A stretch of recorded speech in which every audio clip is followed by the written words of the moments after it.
Ayan, luto na mga sis. Let's eat. Kakain na tayo mga sis. Ready na ang ating ginataang gulay. Sarap. Ayan, nagigisa tayo mga sis. Ay, may mantika na po ito. Lalagay na natin yung ating bawang at saka sibuyas. Ay, wag sumisigaw. Ayan. Isayin lang natin ito mga sis hanggang sa mag-brown yung ating sibuyas. Ay, sibuyas, bawang. Lalabas na kanyang bawang. Ayan.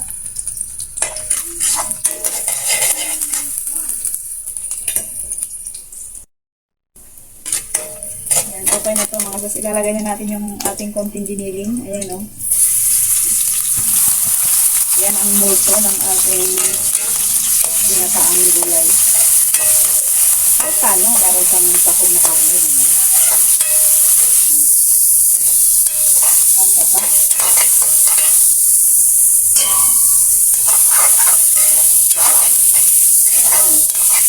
Lagyan lang natin ang konting asin.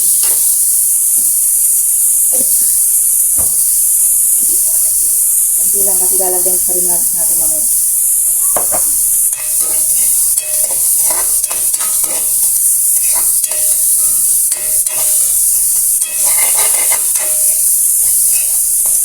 Ayan, okay na yun. Ilalagay na natin yung ating gulay.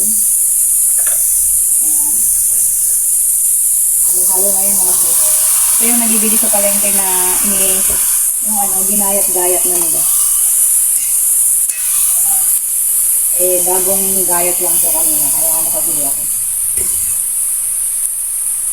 Itimplahan na natin mga sis. Lalagay na natin yung ating magic sarap. Yung ating paminta. Yan po. Ayan.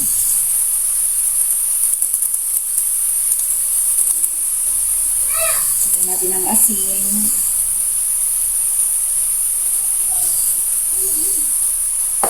Tansya-tansya lang yun sa ito. Tansya-tansya lang.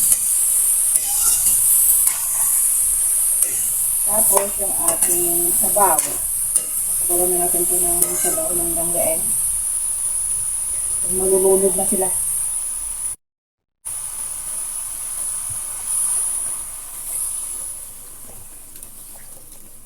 Ayan. Oops. Ayan. Wala na yan. Kahit naman pag madaming, sobra-sobra naman ang sabaw. Kasi gulay ito mga sis. Hindi naman din para marami-marami. Ayan. Takpan na natin, pakuluin natin hanggang sa lumambot yung ating gulay bago natin ilagay yung ating gata. Mamaya. Okay. Ayan. Balikan uli natin mamaya. Ayan na po mga sis. Kumukulo na yung ating gulay. Lalagyan na natin ng ating siling haba. Optional lang naman yan. Gusto ko lang lagyan mga sis. Yan. Tapos syempre ilalagay na natin yung ating gata. Ooh. Coco mama. Baka naman. Yan. Oh, madami tuloy ng sabaw.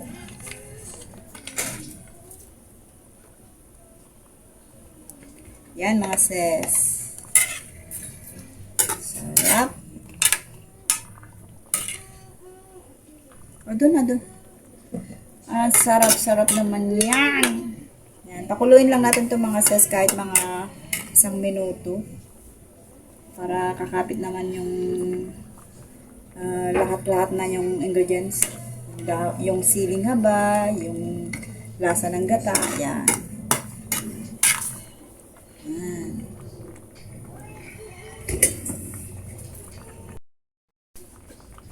Yan, titikman muna natin.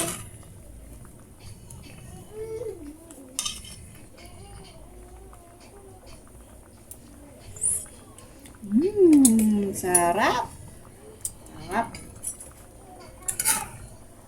Sarap mga sis, sarap.